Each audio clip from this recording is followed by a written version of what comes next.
Welcome back. I'm Alfred Lambremont Webre, and today, coming to us from Berkeley, California, we have our expert panel of independent scientist Moret, excuse me, and military historian and analyst Moret Battis. Welcome, Lawrence and Loren. Thank you. How are you, Alfred? Very, very well. Thank you. Well, today, as you may know, we've embarked upon, as well as many have, on the first of a series of panels and programs addressing the issue of an apparent EMF war, or we could call it mind control war against humanity. And one of the issues that's occurring there is that who's behind it?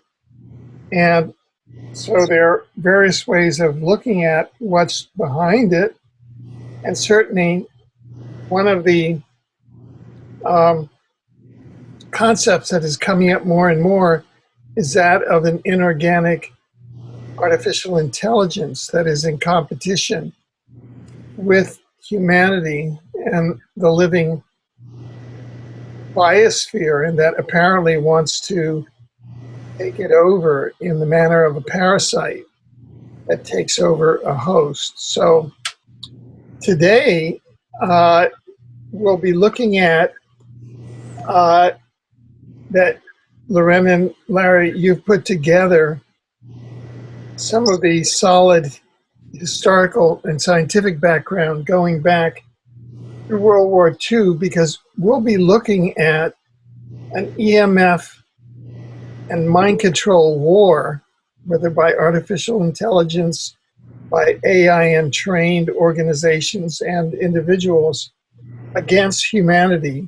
And as you say, quote, all started at the end of World War II from Nazi Germany, and now it's gone global. And those are very, very significant findings. So this is a very important program at the beginning of this collective body of research to get this down on the record as to where and when this EMF war started.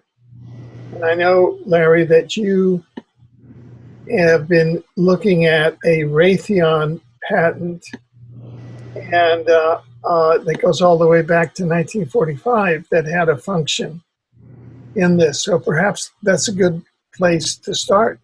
Yeah, well, what we're talking about here is one of the Raytheon portfolio. It's part and parcel of a much larger project. What it's called is radio frequency directed energy. Understand, what they're saying is that they can direct a disruptive amount of energy. And when I say disruptive amount, I'm talking generally disruptive, not as if it needs to be tuned to anything it's pointed at. It's powerful enough by itself. On top of that, they can fine-tune what's inside of it, but that's another story.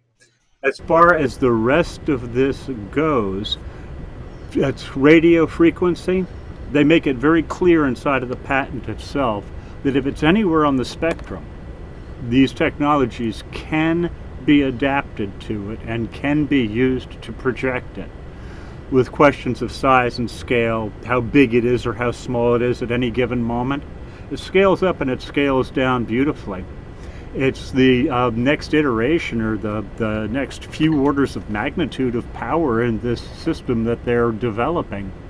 Yeah, you know, your audio's kind of cutting in and out, so we'll just do the best that we can.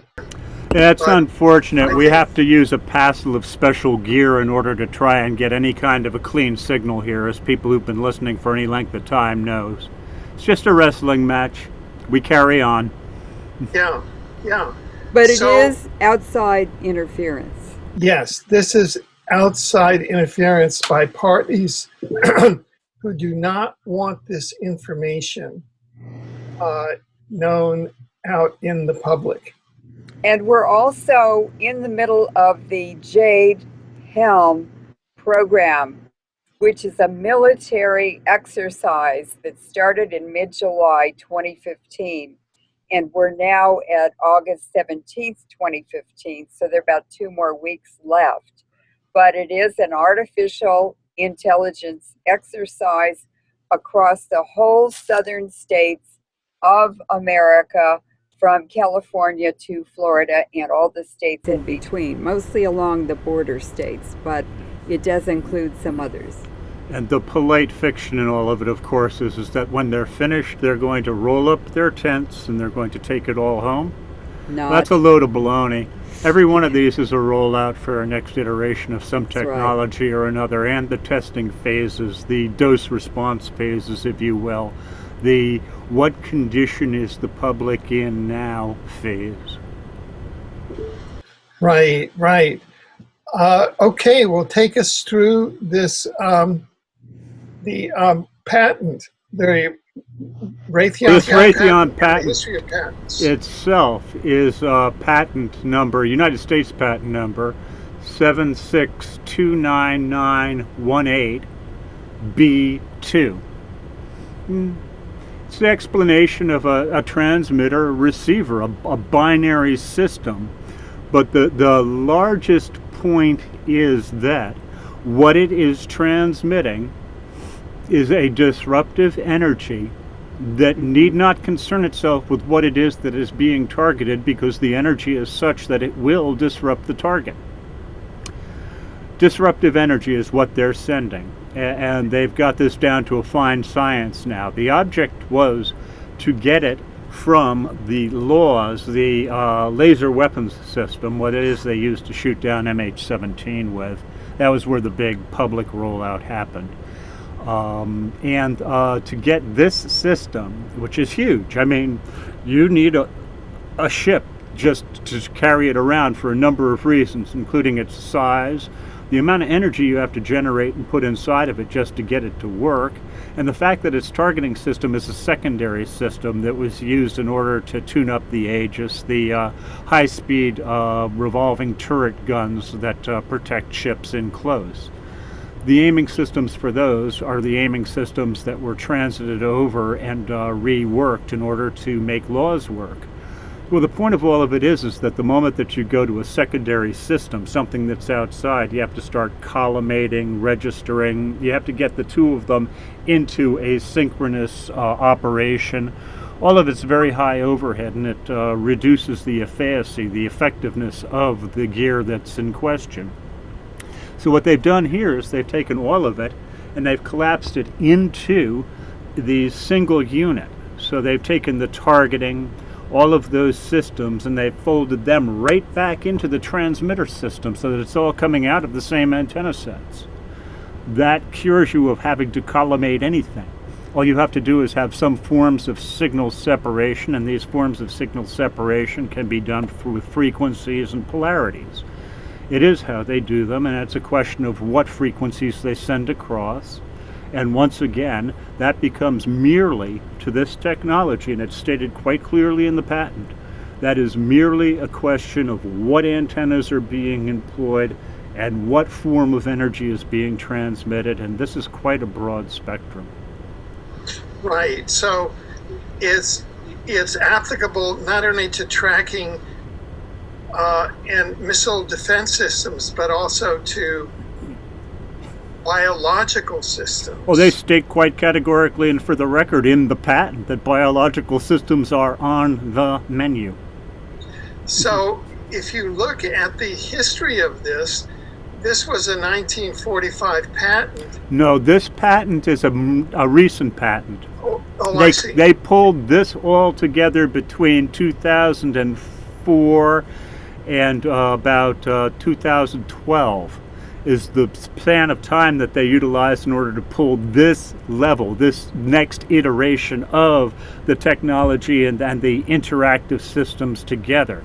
Now, we're riding a wave here. We're riding a wave of innovation. We're riding a wave of Moore's law, which is miniaturization. It's the ability to actually drive things down and in while you drive the power up. This is the miniaturization that you get. They found ways of transitioning this over into the antennas that are being used in laboratories. Now we're down to antennas that are a few molecules thick and very high power. They haven't made it out of the laboratory yet, but very, very thin antennas that are aimable, phased array, are attainable right now. They are small, they can be deployed in multiple configurations. In fact, I have seen them in 5G devices. You know that you're now being cut into about 50-50 so as to... All right. What I want to do is I want to change what it is that we're using for audio sourcing now. So that's what I'll do at the moment, and let's see how this works for us as we try this microphone now. How are you hearing me? Much better. All right, we'll go with this one for a while and see how we do. Okay, well, we aren't having things cut out as much. Well, in the room itself here, they've turned on a new piece of gear upstairs. Oh, yes. The people who actually are doing this, that are doing the interference and things, they actually have rented the apartment above us, among other places, including installations in the houses surrounding us here in Berkeley. They're quite a cottage industry, and in point of fact, I'm of the opinion that they're utilizing us for research purposes, and in point of fact, they're training graduate students using us as well. Yes. One more time for the record, I think I'm owed some money, and I think Lorena's owed some serious money for providing this service. Well, you'll know where to find them when you serve them with a summons. Now, so in terms of looking at the history of patents leading up to this Raytheon patent, you've discovered a 1945 patent for missile defense that implicates Henry Kissinger in the transfer of Nazi missile technology and 5,000 German paperclip Nazi scientists to the US. Presumably also, this technology includes this electromagnetic frequency technology that can be used against biological systems. Well, this is a trail of progenitors that goes back to 45, where the original missile tracking systems that were from the Nazi scientists, those were first incorporated, and that's one of the first patents. That is the first patent referred to in this. There are many other patents along the way. As I said, as they got more sophisticated and were able to bring more to the table, more things got blended back into these technologies. And what you have to understand is that in any final product that's developed, technology or whatever, there's a whole series of mathematics, of research and development, and they are stepping stones over time, each of them building to the grand climax. And so this patent for Raytheon, which was finalized or awarded in 2007, will be superseded by more research and by more publications and by more patents.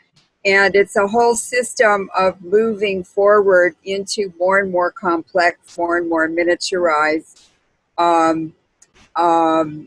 development. So it never really ends. It just keeps rolling along. And I've seen exactly the same pattern in nuclear and exotic weapon systems, the development.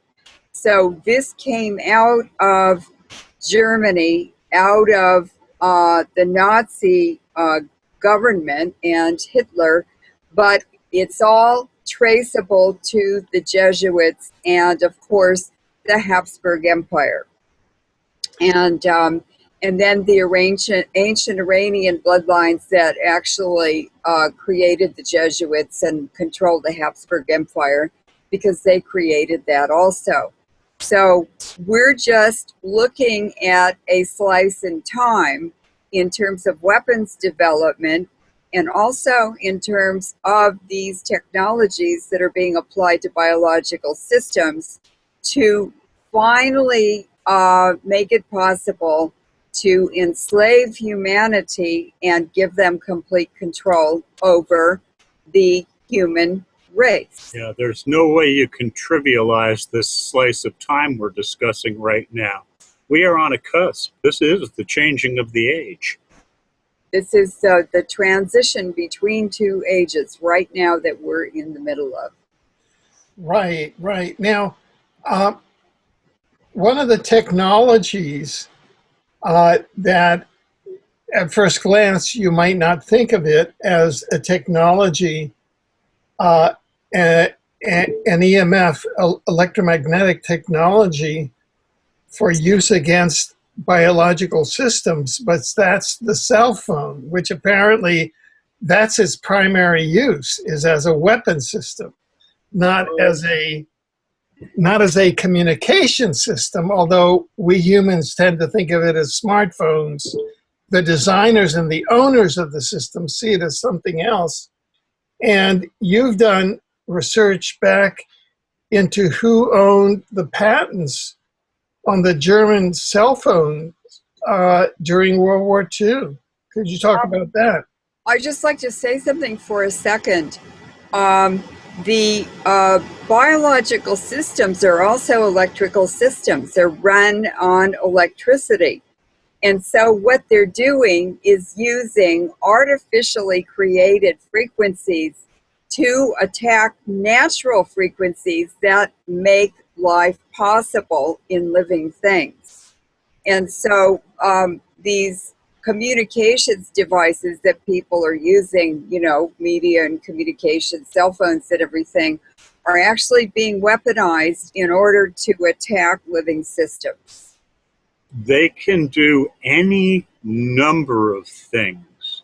And this is where, as far as controlling a population goes, this wonderful little handheld device that has got more compute in it than all of the computers in the Apollo space program, in your hand, okay?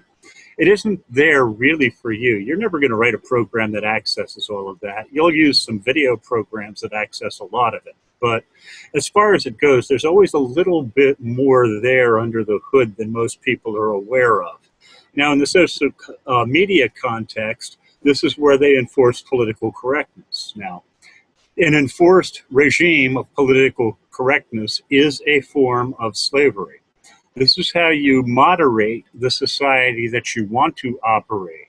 As long as your, quote, slave society, unquote, which in this case, they've turned into wage slaves, you're given an opportunity to participate. But as David Rockefeller has so glibly pointed out, as for the non-participants, we're just going to turn them off.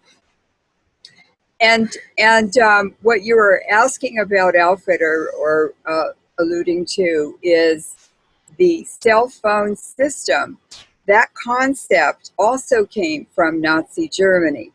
And believe it or not, Hedy Lamarr, the German actress who left Germany and came to the United States and did very well in Hollywood, she brought with her the concept for cell phones.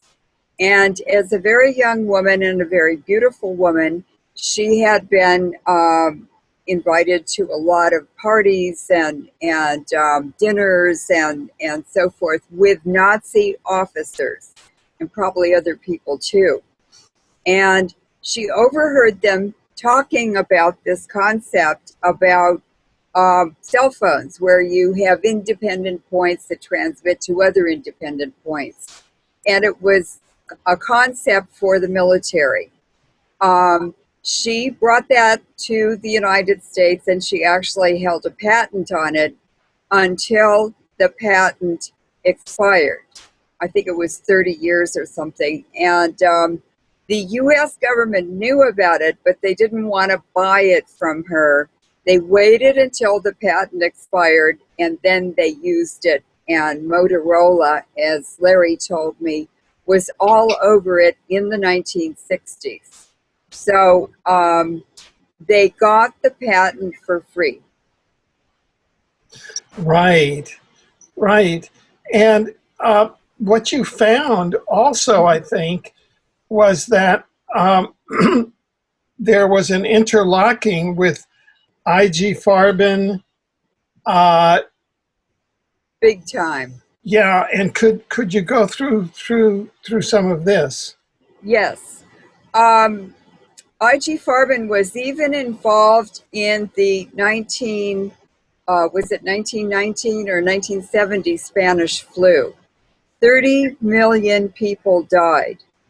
Now, the Bayer company, Bayer, was part of IG Farben, and they recommended to people exposed to the flu or who had it that they not only get vaccinated for it, here the vaccines come in, the poison, and they recommended that people take the Bayer aspirin as an antidote or pain reliever or whatever.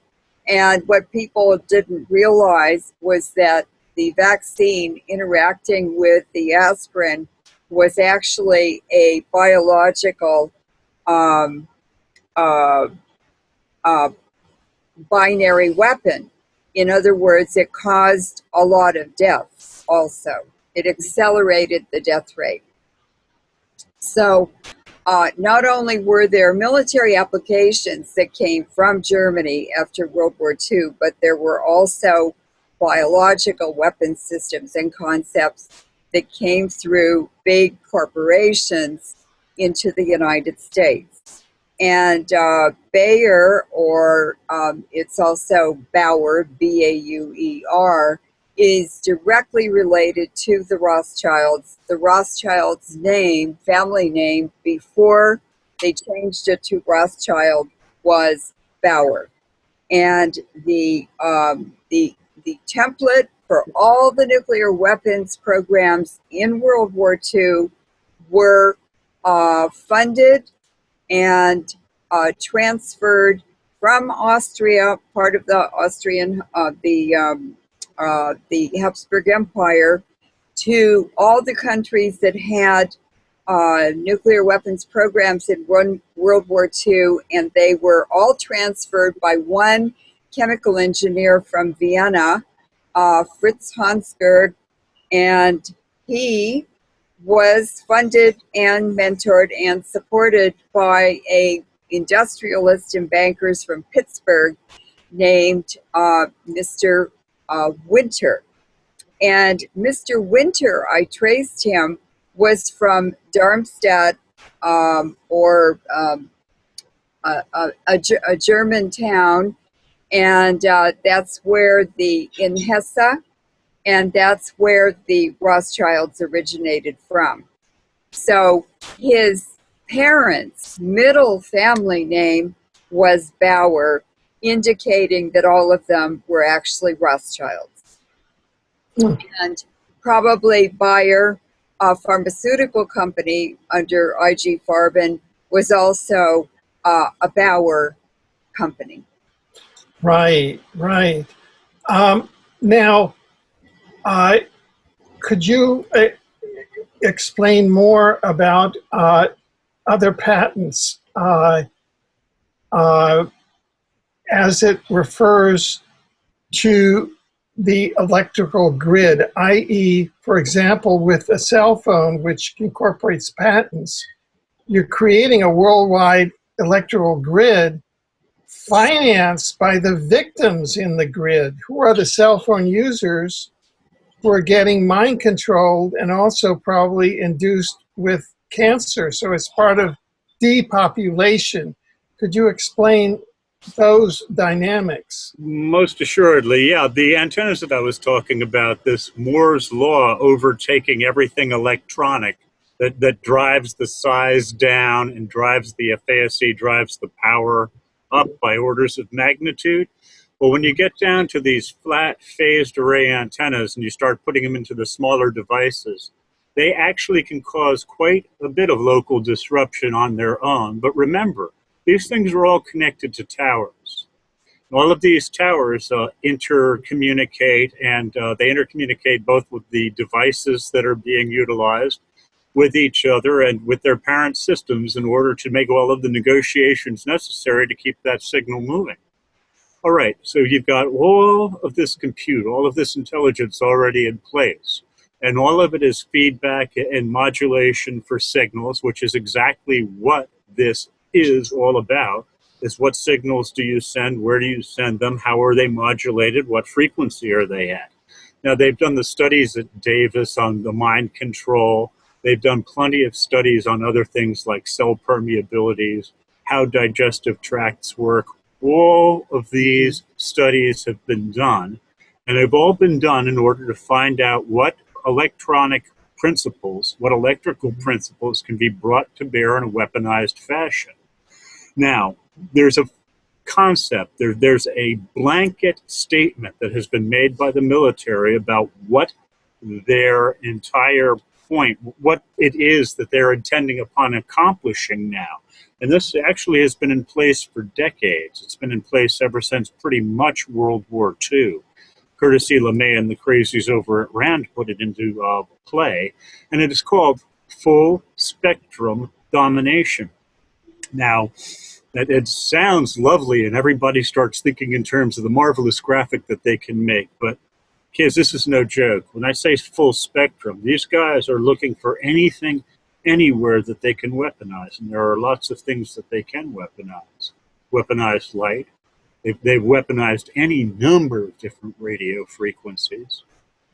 They're actually, the FCC is reallocating bandwidths now in order to get certain bandwidths into play in the handheld devices. That's what's really going on. You can talk about your network neutrality all you want to. I was around when they put that argument to death, and I hate to say it to y'all, but it was the end of the 1990s and the beginning of the 21st century.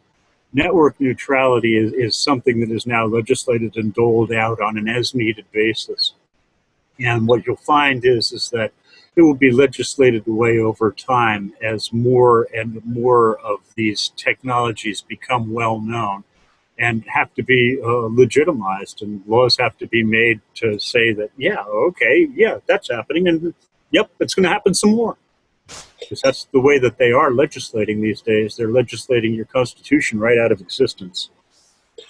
Right, right. Now, you've also talked about the use of these technologies in a military application in false flags against, say, two of the Malaysian airlines, MH370 and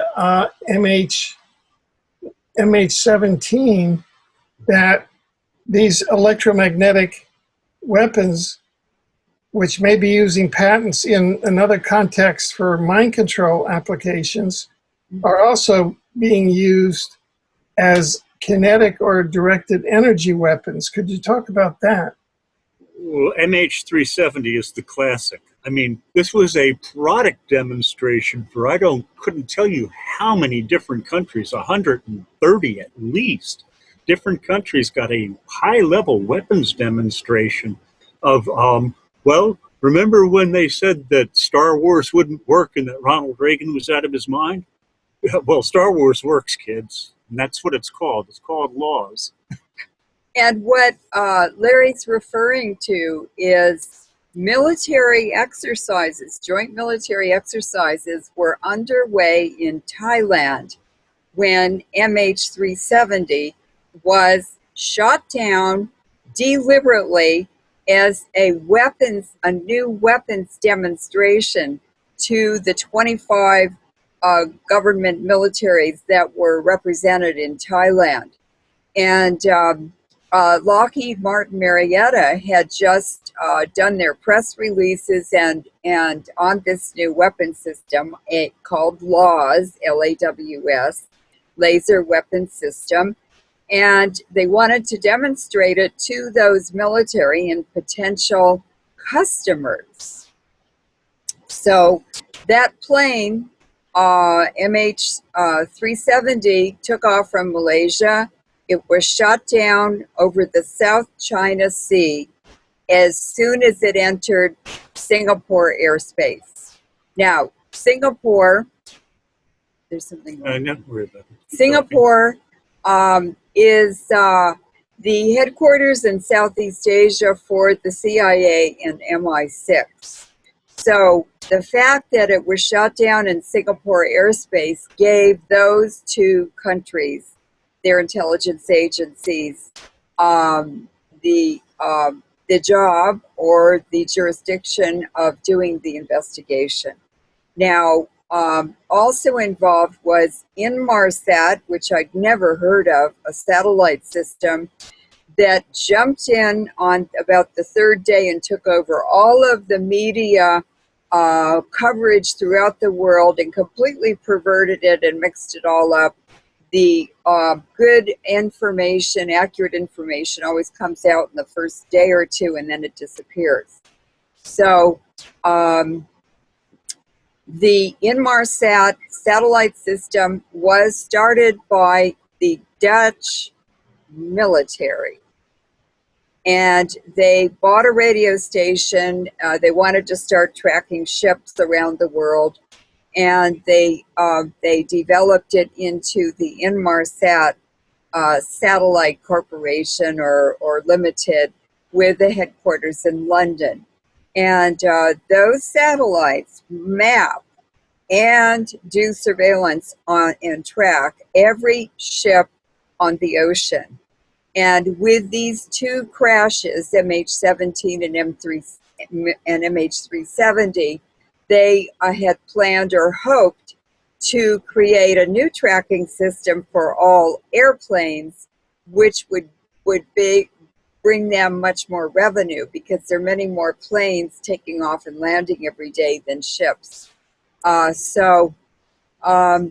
So that was part of the benefit, but also Lockheed Martin Marietta wanted to do marketing of this new directed energy weapon system for military ships, and so that's what Laurence is talking about. Right, right. Now, there's there's an application of EMF in a domestic context that over the last 24 months has brought about a tremendous amount of attention as part of the depopulation and artificial intelligence entrainment system, and that is smart meters. The smart meters and the Inmarsat satellite system. Could you begin to describe how the smart meter system is integrated, if it is, with Inmarsat? Because that's an area that I wasn't aware of. Well, I investigated all the circumstances of MH370, and in one of the blogs, a woman said, well, what is this Inmarsat? What about that? I'd never heard of it, so I started digging and rummaging around the internet, and I found a blog in Canada, in Saskatchewan province, and the citizens had successfully had all the smart meters removed from houses in that province and outlawed them because they had caused so many house fires. So this is another aspect of the weaponization of smart meters, is that they can burn anybody's house down. But the way they operate is to collect all the data on every electronic device, including people's brains. Anything that's electromagnetic has signals, And the smart meters pick all of that up and they transmit it every minute from that smart meter to cell phone towers or something that picks up the signal.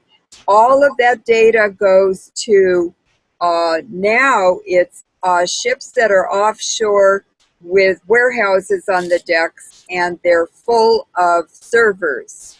They, off of the coast of California, those ships are over 250 miles from the coastline in international waters. And that makes them not in violation of the U.S. Constitution, at least they think. And they are transmitting all of that data to Inmarsat headquarters, so they know everything about every household that has an Inmarsat, that has a smart meter on it. And what I've been observing over the last 3 months, well, especially since the Jade Helm exercise started in mid-July 2015, is that the students who attend the University of California, Berkeley, have these new powerful cell phones. They are housed in apartment buildings where they are being carefully trained.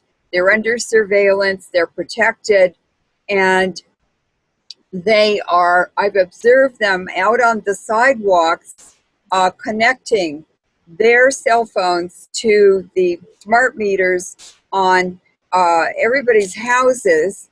Also, they've connected their smartphones to the New World Order street lamps that are going in across America and other countries. These also have these miniaturized flat array antennas in it that Larry has described.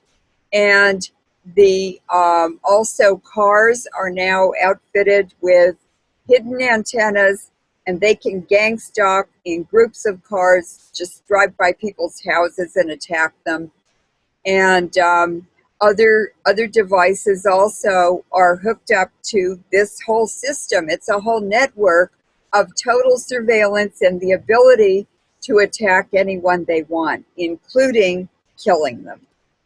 This was all part of the 5G technology. It's part of the 5G specification, which includes the small local ad hoc networks that are rapidly assemblable and rapidly disassemblable. These are those ad hoc networks we're discussing now. And I've seen University of California students standing on the sidewalk in the neighborhood where I live, which is a very nice neighborhood, a few blocks from the campus. And they're using their cell phones to point at people, innocent people, citizens walking down the sidewalks, and they're using that cell phone to slam them into the sidewalk, flat on their backs or flat on their faces. They especially target women. And there's no accountability. They're silent. You can't see them or hear them. You don't even know the people who are attacking you, and they just disappear on a bicycle or in a car, or they do it as they drive by. The hidden antennas are around the windows in the cars, in the door panels. They have antennas on the front and the back of the car, which target people ahead or behind. And they're connected to all of the antenna network systems too. And they're transmitting in a bandwidth that no one has access to, and their communications are encrypted, because we've watched them setting this whole system up right across the street from our house, and we have certainly been targeted. Right. Now, you have also seen systematic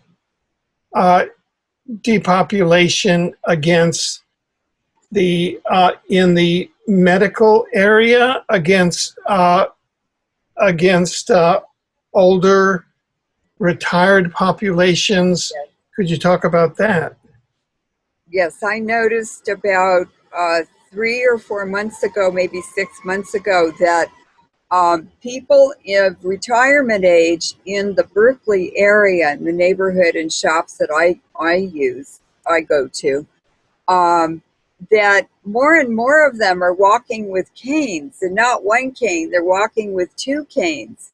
Now, Berkeley people tend to be very, very healthy. They are very careful about their diets, they're aware of nutrition, they exercise. This is a nice climate. They spend a lot of time outdoors. They ride their bikes into their 90s.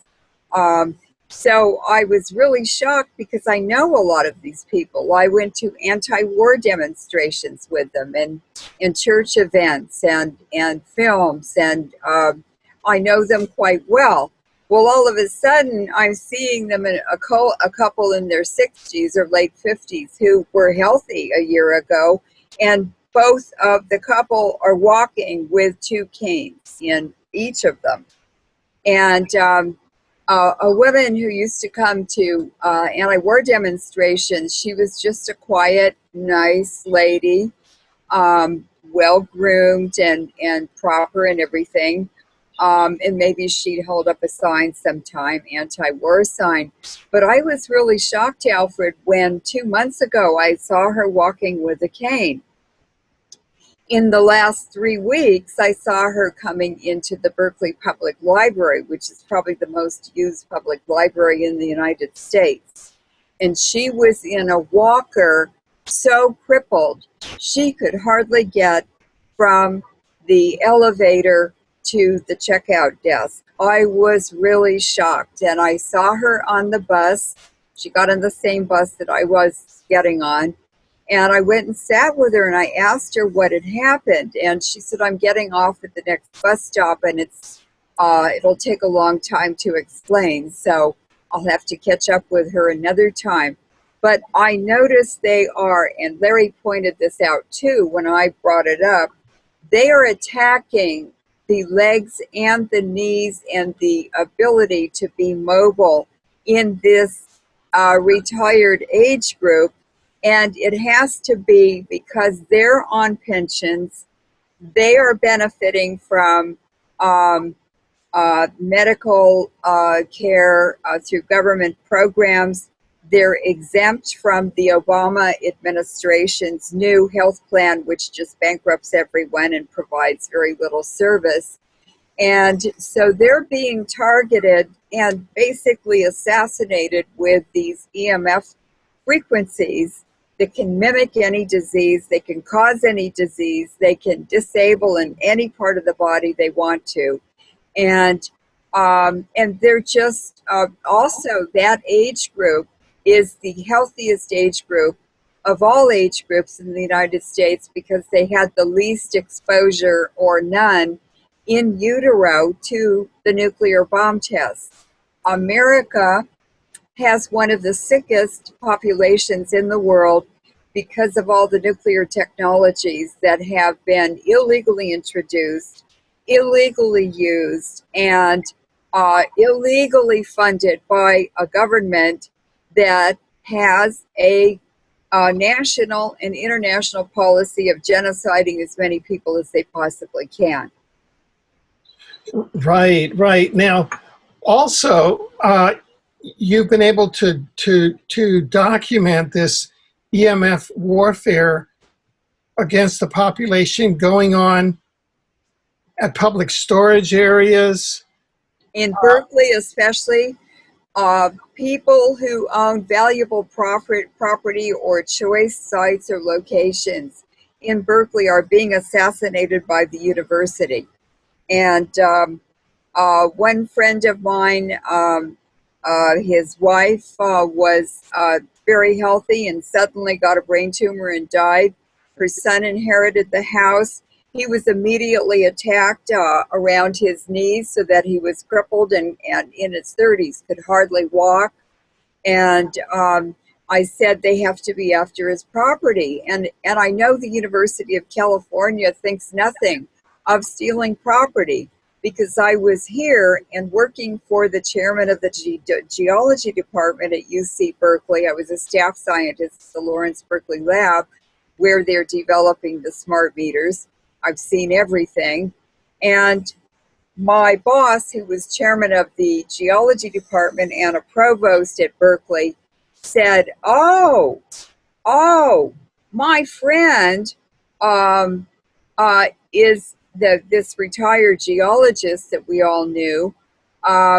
He just mapped a fault right through the California School of the Blind up behind the campus. He said it's a very valuable piece of property, and we wanted it for the university.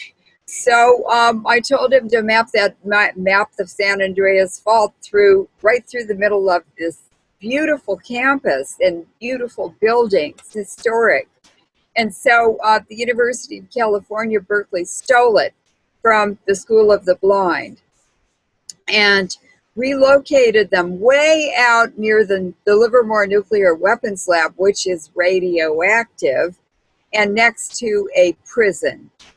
And it's very difficult to get out there on public transportation.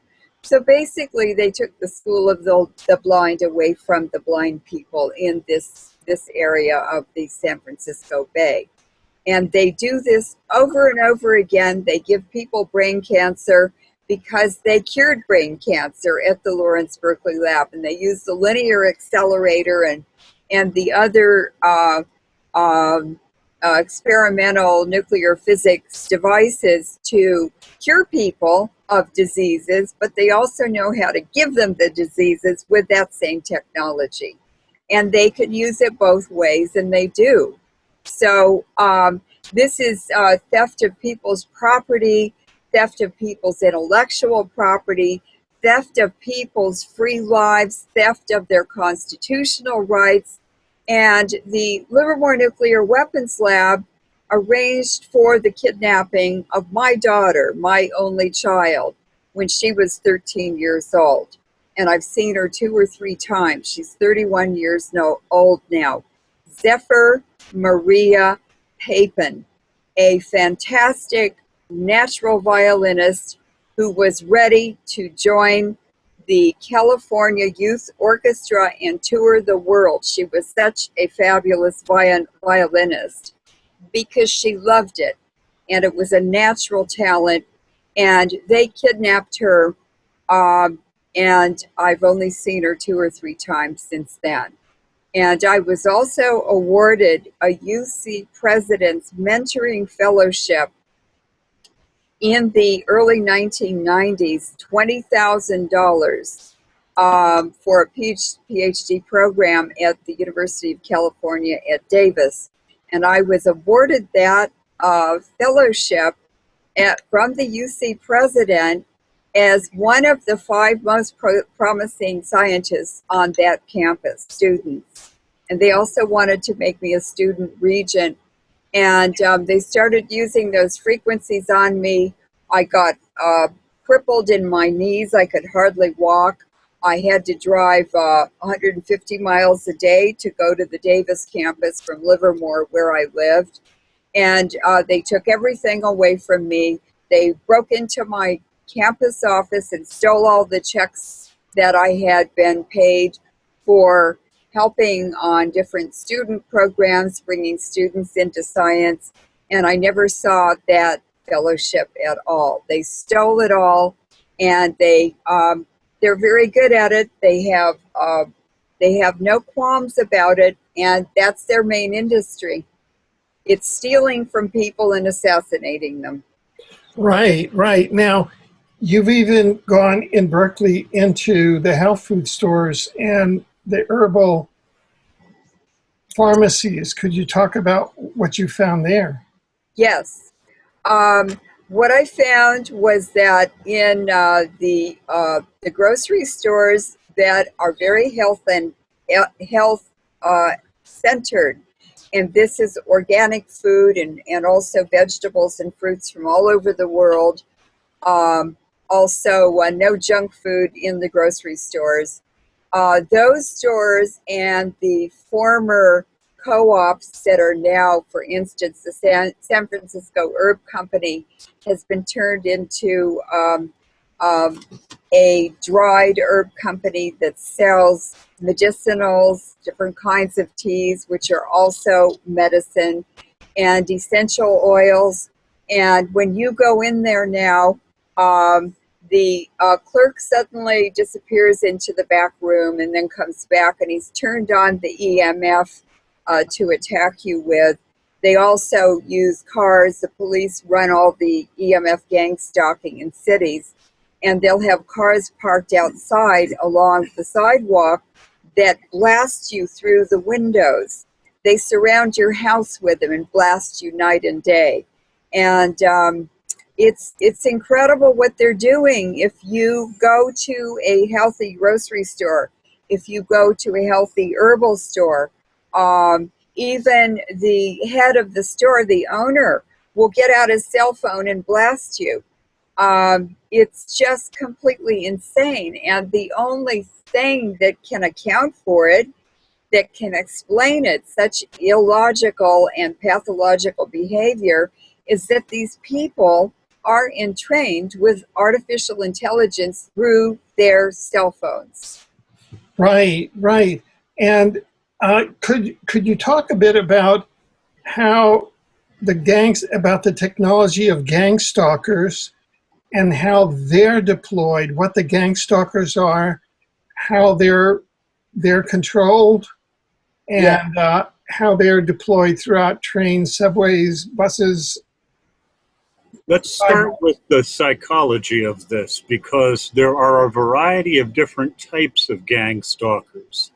It really does run a gamut of socioeconomic levels so that they can go to various different places or function from various different scenarios. Let's pretend for a second that what we're doing is we're bringing people in from central casting.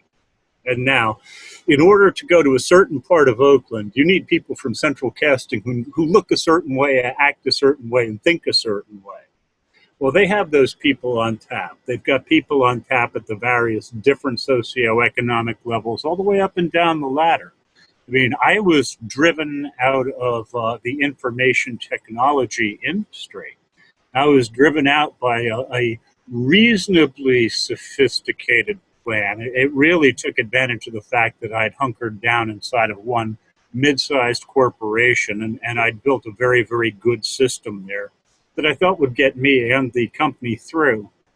But the various different economic and social ploys were used. Somebody got their back broken so that they couldn't do what it was they wanted to do with the rest of their life and wound up becoming the CEO of this company.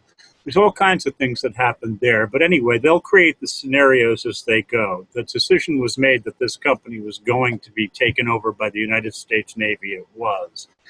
Now, you've got them on all these different levels. And one of the interesting things about the social media context, the political correctness and all, it's also enforced by these devices. These devices can not only make people feel bad, they can also make people feel good. Mm-hmm. And I have noticed where there are certain people who are getting rewarded for this behavior. And you can literally see them come running at you. And then if it didn't work, what it was that their handheld pop toy was supposed to be doing to you, if they didn't get the desired result, these people would start looking at me, quite honestly, looking at me furious because they weren't getting their feel good, because something was going wrong with me. I wasn't reacting or responding in the manner that was intended. It just boggles me. And like I say, it just depends on the level you're on. But we noticed when Janet Napolitano, who had been the Secretary of Homeland Security, was hired by the University of California to be president and replace the retiring president of UC. Now, she arrived in October of 2013. In a few more months, she will have been here 2 years. And we've seen profound changes because she's running Homeland Security and FEMA, out of the UC president's office and implementing their programs through the university and the students, as well as other organizations, government organizations, law enforcement, and so forth in the Bay Area. And what we noticed in January of 2014 was the beginning of the rollout of Homeland Security in the Bay Area and FEMA. And the winter's rainy here, and the chemtrails are very loaded. The skies are loaded with chemicals, pathogens, and nuclear materials that are rained out by weather coming in from the Pacific. And you can see these dirty, low altitude clouds that are pretty stationary. They're kind of parked over the Bay Area, over specific neighborhoods, African American neighborhoods, poor neighborhoods, or neighborhoods they want to gentrify, so they have to get rid of the population that's there, either by relocating them forcibly or by just assassinating them. And so the chemtrails are part of it. I just lost my train of thought. Have to do with moving populations. yes. And so what we noticed is that all of a sudden there were gang stalkers being bussed in large numbers and dumped in the streets with these cop toys, new cop toys they'd been trained on. These were homeless people that the police had gathered up and sort of herded into certain locations around the Bay Area. And they were dirty, they were in very poor health, they were mentally ill, they were druggies or drunks. So they flooded the streets and they did a lot of very dumb things. But we did study them very closely and carefully. And a lot of them disappeared because of the chemicals and the radiation in the rain that they were constantly in and sleeping in at night. And so they kind of disappeared fairly quickly. Then we noticed they were using a lot of students and a little more upscale, little harder core, more trained kind of in military things, personnel to do the gang stalking. And then, for instance, in the subway, which is called BART here, Bay Area Rapid Transit, all of a sudden the cars were full of people, and there would be a woman psychologist or a woman doctor sitting in a seat with her laptop open, and she was very rapidly programming different frequencies transmitted in the car. And sometimes you'd look around and everybody in the car was asleep. She had transmitted the sleep frequency and put everyone to sleep. Mm-hmm. And always there was one or two bodyguards next to her, standing over her, protecting her, watching out for her. Now, that has progressed to heavy training in the Berkeley area of the student population. And they are definitely entrained with AI and mind control, because I can see when they hit me or other people with these very painful frequencies, they will be kind of sneaky, but they're not very smart, because they turn around to look at you, and so then you know which one did it. And after they've done it, they have to turn around and look at you, and they get feedback from their cell phone that puts endorphins or feel-good chemicals, reward chemicals in their brains. So it's like giving them a hit on crack or a shot of heroin or whatever. Endorphins are natural opiates. Yes. These are opiates your body manufactures for your body. It's what they are. Yes. And what these students are being trained for, and they have been trained for decades by the University of California on and off the campus, they're trained to go out into the professional field, to go back to the countries they came from.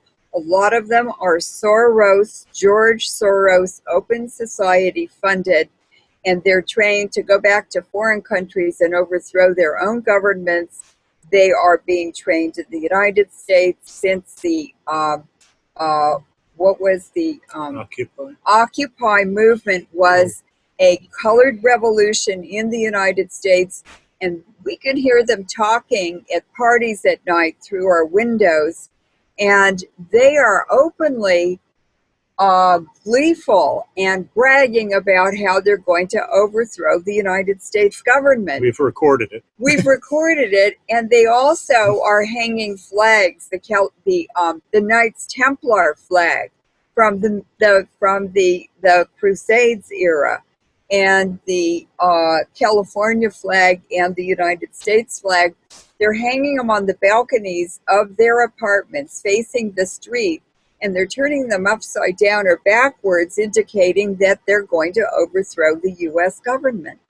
So this has gotten to progress now to where in the last 2 or 3 months, the summer of 2015, these students are being sent out into the streets to integrate these very powerful new generation of cell phones that they have, with integrate them into the smart meters, other cell phones, the street lights, other people's cars. And by the way, there is a hierarchy in the car gang stalkers.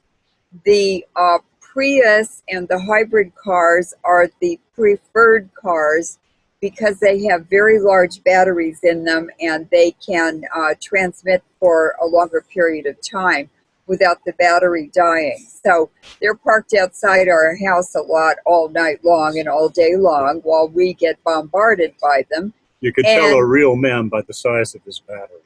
Yeah, by the size of his battery. Now, if you're a little higher ranking, you will be driving a Tesla car, and the highest ranking of all at the nuclear weapons labs are when you drive a Lincoln Continental. So there's a Lincoln Continental around, you know, it's the Livermore Nuclear Weapons Lab or the Lawrence Berkeley Lab. And these people are stupid, they're dumb, they're mediocre people. They think they're junior spies. They're sociopaths and narcissists, or they have drug and drinking problems. They have no empathy for other people. They have no connection to other people. And so I've noticed also in the computer industry that the CEOs, for some reason, many of them are orphans. So they were detached from any parenting, proper parenting by their own parents. And one of them is Larry Ellison, the CEO of Oracle Computers. And right next door, he's running an operation as an experiment integrated with the University of California at Berkeley and the Lawrence Berkeley Lab to weaponize these transmitters, the Wi-Fi system, and even they are secretly transmitting the internet through Wi-Fi that's pumped through the sewers, and it's coming up with horrible mood frequencies and physical attacks with Wi-Fi and EMF through the drains in your house, through the kitchen drain in the kitchen and the shower or bathtub drain in the bathroom and the sinks. And you have to put a plug in in these drains at all times and fill the bowl with water. An inch or two of water easily. Or you can't stand to be in that room or that house. So this is done very, very covertly. Opus Dei is involved. The churches are involved. There's a Presbyterian church across the street. They were they transmit all the time at us, attack us with frequencies. Transmitting right now. They're transmitting right now. And Opus Dei and that church interact. This has nothing to do with ethnic background, with religion, with socioeconomic background. It has everything to do with mentally disabled people who are being used now to attack humanity around the planet. And the cell phones were given for free to the Native Americans on Indian reservations, and it completely destroyed their communities, so that the City of London bankers, the Rothschilds and so forth, can steal their natural resources. They have 70% of the energy resources in the United States. The mineral deposits are on Native American tribal lands. They were given the worst land, and the best land was taken away from them. And ironically, the worst land has 70% of the oil, uranium, coal, other energy deposits. And they say to me all the time, because I work with them very closely, can't we just give them the minerals and just have them leave us alone? I said, no, they want to genocide you. And so living here in Berkeley has been really a big eye-opener, because we're right in the cauldron of all of this evil and this perversion and and all kinds of sexual perversions and everything go on in and around the university. It's disgusting. It's a completely perverted and absolutely criminal system, and it always has been. It was set up by Skull and Bones. This is All right, go ahead. set up for a purpose. This has to do with taking down the North American continent. This is what they're Yes. rolling up right now. Yes. If you go back and you take a look at Occupy, Occupy was more utilized in order to identify, isolate, and gather that group of human wreckage. I mean, these are people who have had their lives ruined since they were born, really. But they were there at that ripe age where it was time to pluck them. And these were the people that they ran around stalking for that 18-month period, while basically they went out of existence because of exposure to the radiation and the rain and the chemtrails and everything that was being done to them. They had very special antenna towers set up around Golden Gate Park, when they had everybody from Occupy go up there and, oh, you can stay in Golden Gate Park. We'll make a camp for you. That was where they recruited from, and that was where they moved them out from, and that was where they started shipping them in buses to various different other cities from. And from the Occupies and the various other cities to hither, thither, and yon. That's how it was done. Right. Now, if we just step back a bit, because I know that coming up later this week, we'll be having a larger panel on the issue of, does this mean that there is an inorganic artificial intelligence? Is that one way of looking at this that is vying with humanity for the planet? And that, to many, is a new thought. I mean, I know that it's a new thought for me. And I know that we've examined these technologies from different points of view. So in preparation, just sort of gearing up for that panel, and it's not necessary to come to any definitive conclusions, but, and I say this because I find, talking to people, that you would think that a lot of people grok or see that there's an artificial intelligence that's out for the planet, that's one way of looking at the data. You know, whether it's accurate or not, we're going to be as scientific as we can. But some people, that concept, they just can't see it and they fight against it. So, well, let's put it another way, Alfred. Yeah. It's not the artificial intelligence that is competing with humanity. It's the people behind it who have created these conditions, and they are using that artificial mechanism to achieve their goals and their agenda. And these entities, these people who are behind this global takeover, are the ancient Iranian bloodlines who have completely dominated and controlled the world secretly for 5,000 years. These are the Uzbek tribes from Central Asia, and they have created a victim population from the Tajik Iranian bloodlines, and those people they put in pogroms, in ghettos. They inbred them to a point where they're mentally unstable and mentally ill with a lot of character defects, and they are using them to overwhelm and to destroy the healthy people, the mentally clean people around the world. And it's the same thing, exactly the same game they're doing in the Bay Area with the street people and the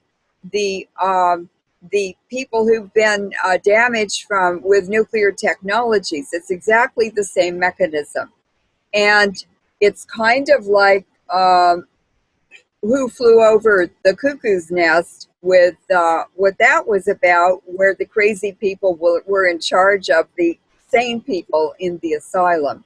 So they've reversed what should be happening. They flipped it backwards. And they have done that for 5,000 years and successfully dominated this planet. Who are they?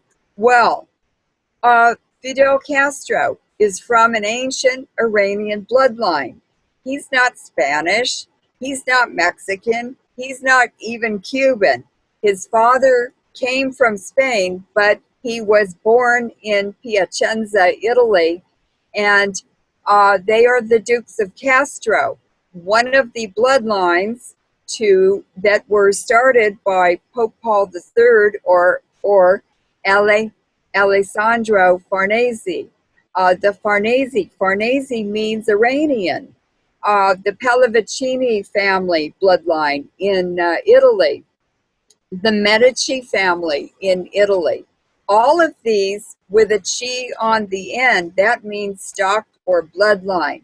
And the Medici, for instance, Med is from the Iranian most cruel tribe of all that led all of this, and those were the Meds or the Medes. The Basques are Iranian bloodlines. The Kurds are Iranian bloodlines. Most of Europe is full of Iranian bloodlines, mixed in with the other populations that were there. India is ancient Iranian bloodlines, and that's why they're such fantastic gold workers. It was part of the Scythian and the Central Asian tradition. They were nomads or equestrian warriors, so they had everything they had to be portable. So they turned the gold into beautiful jewelry and they wore it. That was their bank. They just take it off and sell it or trade it or whatever when they wanted to. When the Parthian Empire collapsed about 5,000 years ago, it was the first world empire. They were Zoroastrian Mithra worshippers. They still are. They're not Jews. They're not Christians. They're not Buddhists. They're not any of those. Underneath it all, they're still Zoroastrian Mithra worshippers. Yeah, the upshot. Okay. And Castro's family, by the way, owns most of federal Washington, D.C., and they built the Pentagon exactly based on the architectural design of the Farnese Villa Farnese, 50 miles north of Rome in Italy, which was built by Alessandro Farnese at the beginning of the Renaissance in the 1500s. And he built it as the war room headquarters for the Jesuits who he founded with a Borgia from Spain. The war room for the age of exploration. Yes. And And in that building, which the Pentagon is based on, it's a pentagonal building full of war rooms. The Pentagon looks just like it. Is a map room. And all of the wars from the 1500s until the present were planned in that map room and the other rooms. And know something about that map room. On the map, in that map room, is included the continent of Antarctica, which was hypothetically unknown to the Europeans at this time. That's right. And that was another clue for me, because the Chinese discovered Antarctica long before the age of discovery in Europe. All Europeans came from Central Asia.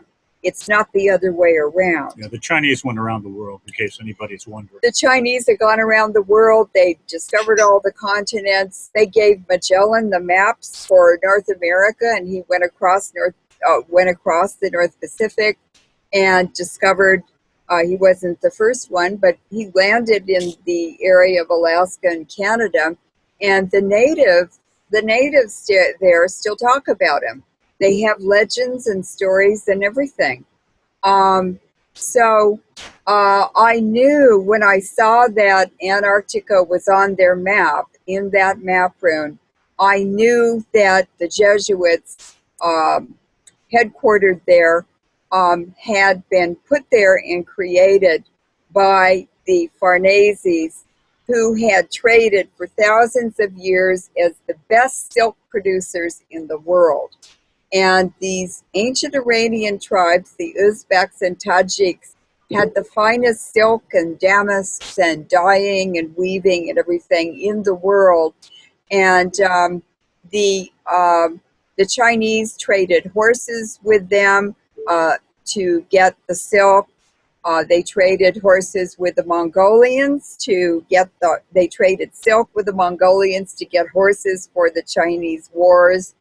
And there was a tremendous economy and 5,000 years of accumulated wealth along the Silk Road was stolen by the Emperor of Japan, and the Japanese have a lot of Iranian blood from the Parthian collapse and the royal families and nobles in the Parthian Empire going out around Asia and even Europe to intermarry with ruling families and reestablish themselves. So all of that wealth was stolen during World War II by the Emperor of Japan, and it was more gold and gemstones than the bankers in London even knew existed in the world. Much, much greater than they even had.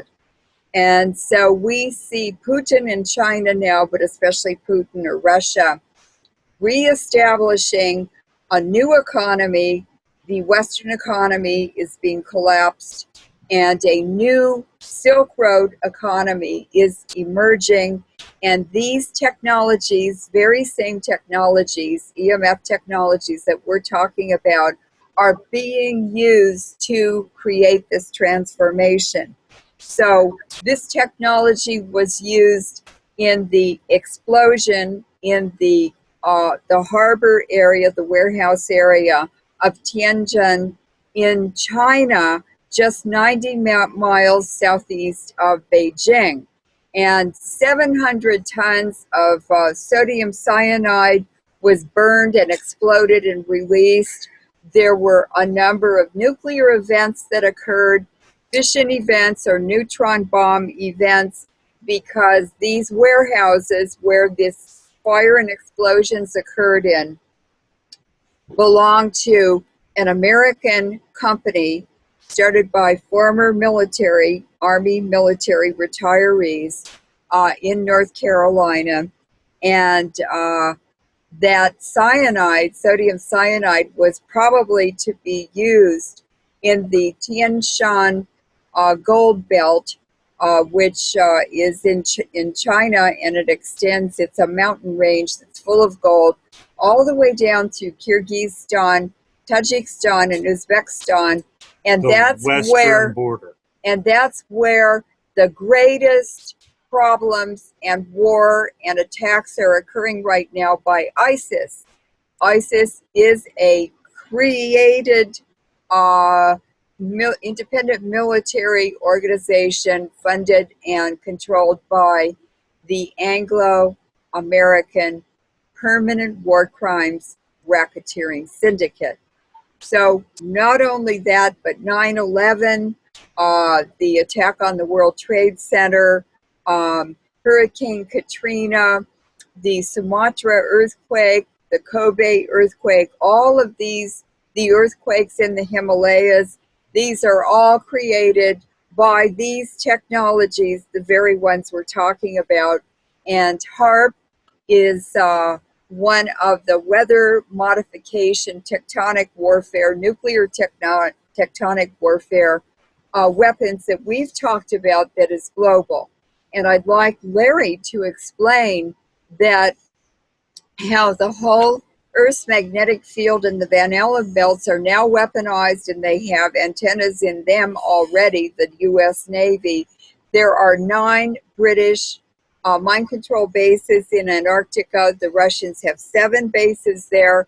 Japan has 3 Antarctic mind control bases, and I don't know how many the U.S. has. It's very, very secret. But they have entrained the whole entire Earth's magnetic field to be used as a weapon against humanity, a mind control weapon. And he will explain how. Gets right back to the name of the whole thing. RFDE, radio frequency directed energies. Now it becomes just a matter of scale. What scale are we on? What frequencies are we broadcasting? What amplitudes? Where are we broadcasting them, and what is our intent in broadcasting them there? In certain instances, you can literally use some of these larger HARP, high amplitude oral research project transmission centers, in order to pump energy into portions of the lower atmosphere, the ionosphere, in order to create localized mirrors and localized effects.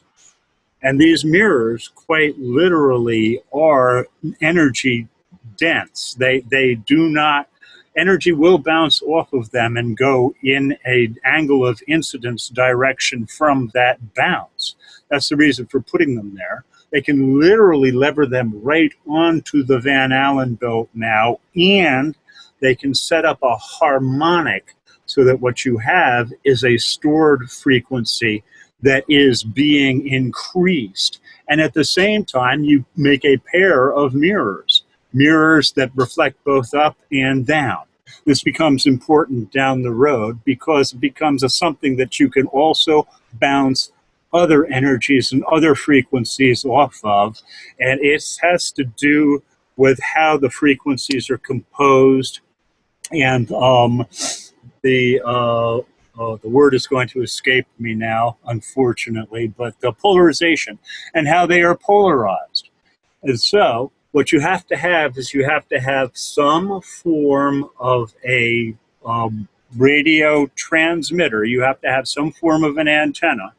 You can do this in bounces if you like. There are many ways of doing it. The object being, where do you target? What do you target? What was your intent? And they now have got the patents and the research behind them under their belt in order to know exactly how much of what has to be sent where at any given time in order to get a given effect. They have changed the entire frequency of the planet Earth. They've literally shifted the Van Allen belt and taken us from below 10 hertz, from 7.8 optimal. But below 10 hertz, we've been driven up into the 11 to 14 range And now. that's called the Schumann resonance. And this is not frequencies that we were actually meant to operate at. These are frequencies that are meant to put our systems into leverageable conditions, and the systems are leveraged. Our systems are leveraged in horrific ways now. The object being so that's even more our lifespan. Yeah. So that's even more mind control and entrainment. Even more mind control, and not only that, I would like to just read the summary of what Laurence has said. Basically, we have a scaled down electric grid, which has now been weaponized. The victims have financed it, the victim population, that's us. And it is a very sophisticated acquisition system. In other words, the cell phones now that people are buying have capabilities far beyond anything they would even understand or know how to use. So someone else is using them. It is a system that can sniff, these are cell phones I'm talking about, can sniff its own signals on the way in, and if it handles or encrypts itself doing that, it is eavesdropping on itself and sends it out, the signal out of band, encrypted and undetected. So they're transmitting, people don't even know this, into bandwidths that no one has access to. And on the flip side, it's gotten to the point with these phased array antennas, they're called pizza box antennas because they're square and flat. Phased array multi-frequency antennas. Yes, in personal devices that are being widely deployed now, and in individual cell phones can have 10 antennas in one device. More even, I've seen 10. They're very small and they are quite programmable across frequency band and directions.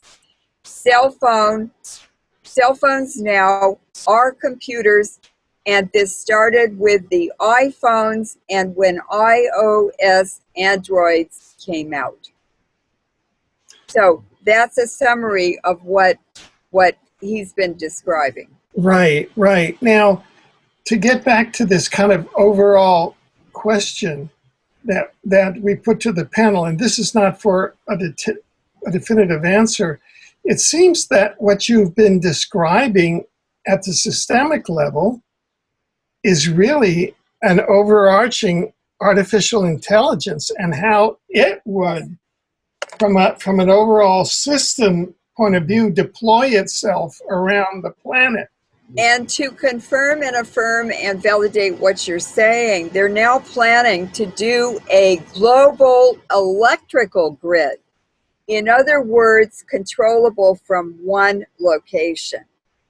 And the faster communications happen, the more centralized control and power can be. Now, the other indication is Wi-Fi. Now they have tried to give free Wi-Fi to cities, and the cities rejected it. People didn't want it. They were suspicious of it. Just walk into a few stores and you won't want any Wi-Fi anywhere near you for the rest of your life because they're using it to attack people with. And this global Wi-Fi system will be transmitted from high altitude drones that are solar powered. So no government, no individual, no constitutional rights, no nothing is going to protect anyone from it. They're just going to do it. And if you're down on the ground, you better be underground. Start buying shipping containers and bury them in the ground and start building underground dwellings for yourself so you can get out of this nightmare of frequencies which make it impossible to even function normally. Right, right. So in the panel, we'll get more into issues of what solutions are. Yes. That is, you just mentioned going underground, but there are a lot of other solutions. Well, 20 years ago, businesses in London were told to go underground. And so they opened up all of the underground railroads and networks and everything that had been underground. And they built a whole economic and industrial center underground in London. This has to have happened all over the world. to certain people who were in the know. It's astounding, completely astounding that this is happening. And of course, they want a one polar government and world government, and all the nations are going to lose their sovereignty. There will be no ownership allowed in most of the population. And even David Rockefeller said, and Brzezinski said in his book, Between Two Ages, well, what we're going to do is we're going to put everyone in as numbers on satellites up in space, and they have to work, and they will get credit that goes into that number on a satellite, and they can use that to trade for purchases or whatever they want to use it for. But they will not be allowed to take any more out of the system than they put in. And if they don't want to work, if they refuse to work, we'll just turn the switch off on their file on the satellite. Now, understand something about this valuation. Quote, what they put in, unquote, is valued by the people who are determining how much gets given back, not in a normal economic fashion. There isn't a negotiation. There's no negotiation. You take it or you leave it. And the images that I've seen of the slaves that the ancient Iranians had, they had nothing. They had these tall cone-shaped hats, and much like the dunce caps. That's what they were. Yeah, dunce caps, okay. And just a long robe or caftan, and they were chained to a stake on the ground. And that's all they had. That was their existence, to be taken off the stake, to be used for labor and taken back. And when they weren't useful anymore, they were just killed. That is the slavery that these ancient bloodlines have in mind for all of humanity. Right, right. And still an open question if behind that is an artificial intelligence that's attempting to take over the planet.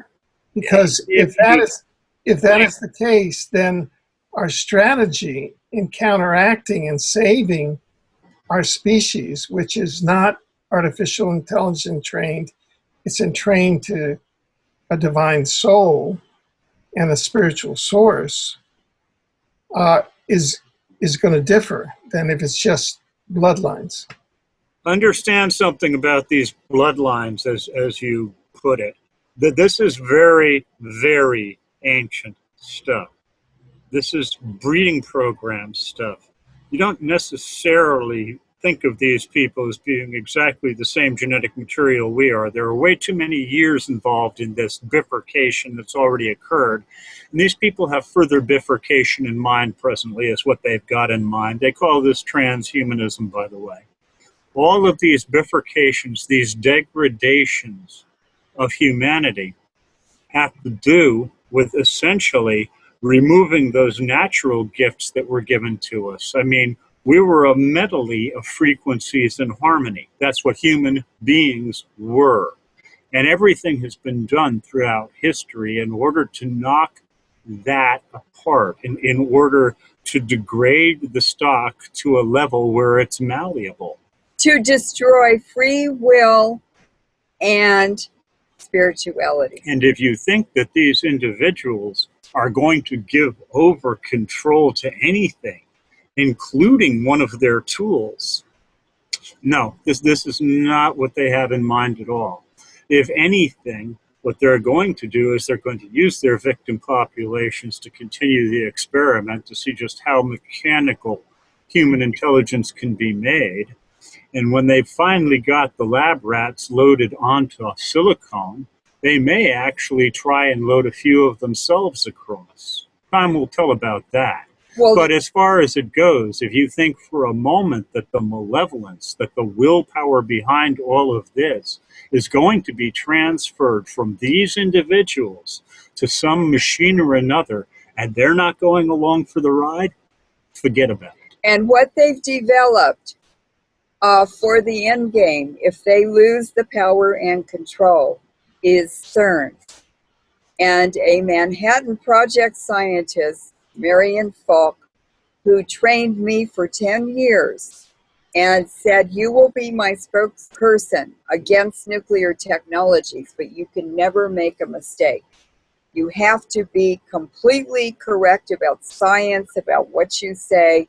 You cannot make any mistakes. And he said, oh gosh, what did he say? Well, what happened was Loren was describing the CERN project CERN, to him, right. and what was involved and how it was being built. CERN is a giant scientific program or facility that is the next generation from the nuclear weapons laboratories. And it's funded by bankers and governments. And it's in Switzerland and I believe partly in France, or in France and partly in Switzerland. But what Marion Folk told me is, he said, do you realize that CERN can completely break the earth in half and destroy it? This was preceded by, what are they building this for? Yes. And he said, yeah, I said, what are they building this for? And I looked at him. I was afraid to break his heart, so I didn't say Giant anything. Hadron Collider. Yes. Oh, they're looking for God. Excuse me, the God particle. Yeah. Oh, you have any idea what kind of a budget you get when you're looking for God? Do me a favor, folks.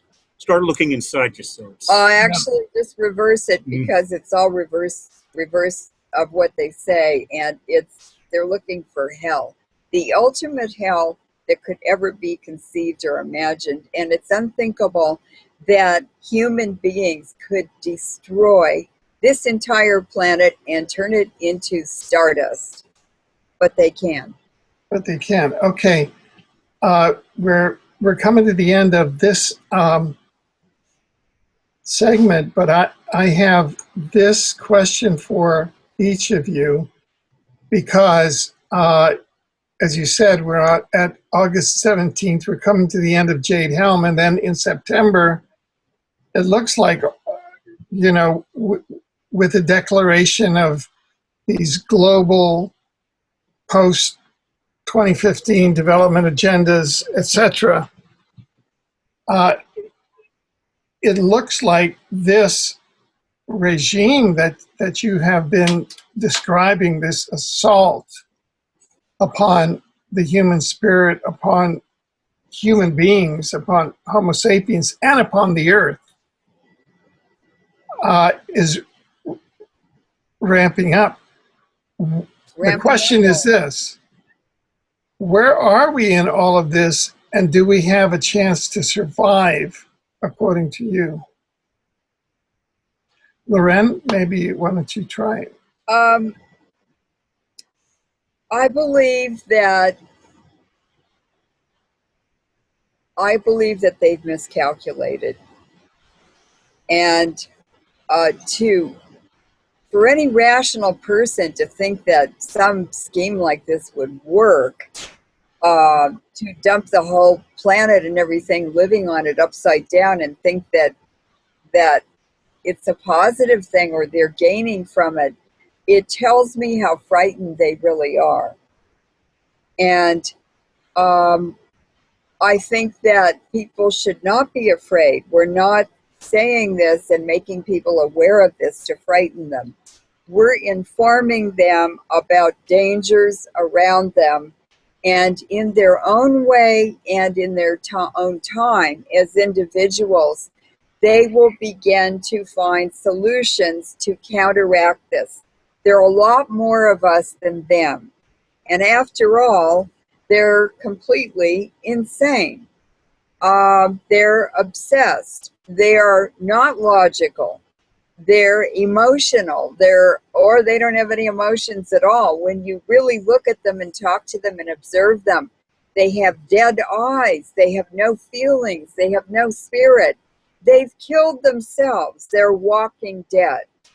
And so people with spirituality and people with free will are still going to be a challenge to them, and eventually they will do themselves in. In other words, they will fall on their own petard.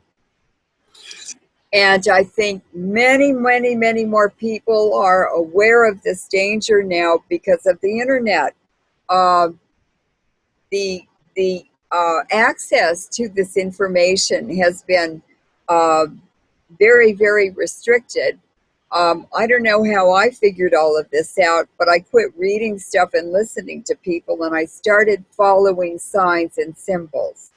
And signs and symbols, Confucius said, rule the world, not words and laws. So when you finally get free of the society's brainwashing and expectations and the box they put you in to be happy in for the rest of your life, that just takes all of your lifeblood out of you and then steals your accumulated wealth when you are at the end of your life, that's slavery. Most of us are slaves and we didn't even know it.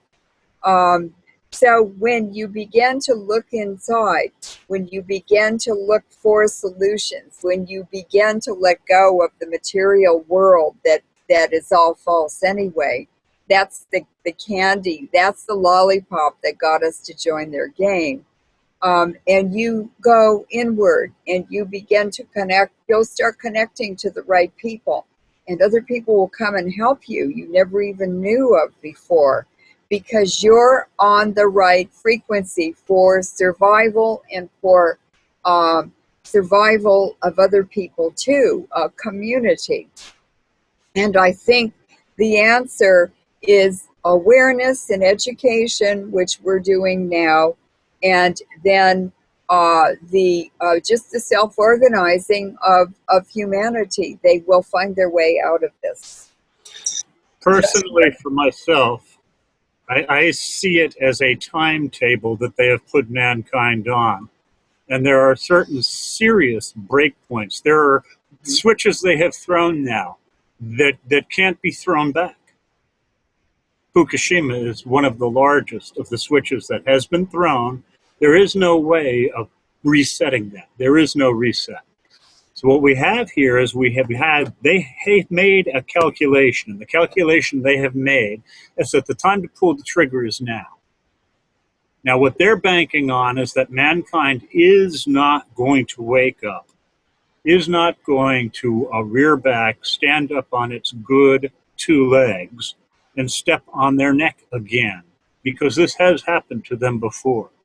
This is what they're banking on, is that this time around, there won't be the human energy, there won't be the resource, there won't be the conscious realization, that snap.